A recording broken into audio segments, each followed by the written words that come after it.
Bonjour à tous, je m'appelle Iris, je suis autrice, compositrice et cofondatrice de Zamizen.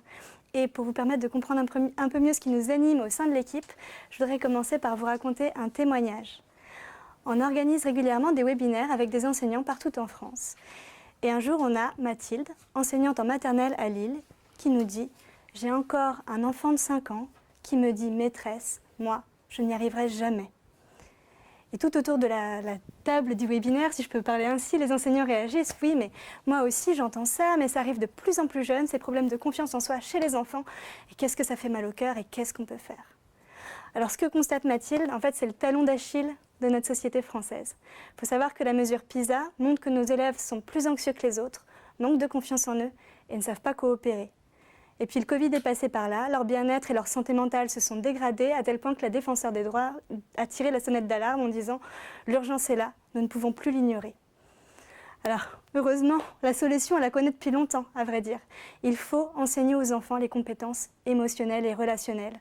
Ce que dans le monde du travail, on nomme soft skills, mais qui en fait sont simplement des compétences de vie qui sont importantes dès le tout début et qui impactent toute la vie des êtres humains. Et on ne parle pas que de bien-être individuel, il y a des études récentes qui montrent qu'il y a en fait une réelle économie du savoir-être avec un impact significatif sur la santé, sur l'insertion professionnelle, sur l'innovation, sur la croissance. Le problème, c'est que les enseignants de leur côté sont en grande difficulté pour transmettre aux enfants quelque chose qu'ils n'ont jamais appris pendant leur formation et les outils pédagogiques de qualité manquent. Alors souvent, le sujet reste sous le tapis. Zamizen change les choses en permettant à tous les éducateurs de mettre en œuvre ces apprentissages avec des outils qui sont amusants et prêts à l'emploi pour les enfants de 3 à 11 ans. On a développé ces outils en co-construction avec des enseignants en contexte REP+, et ça marche.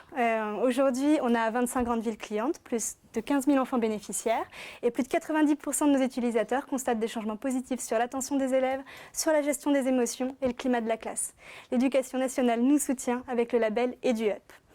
Notre rêve, c'est de permettre à tous les enfants de prendre confiance en eux pour qu'ils puissent s'épanouir et devenir les citoyens d'une société bienveillante et collaborative.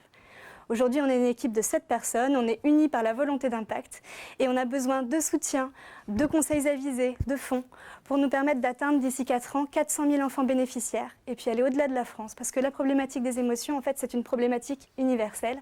Alors, je vous invite à en parler avec moi dès aujourd'hui et puis à voter pour Zamizen. Et merci beaucoup pour votre attention.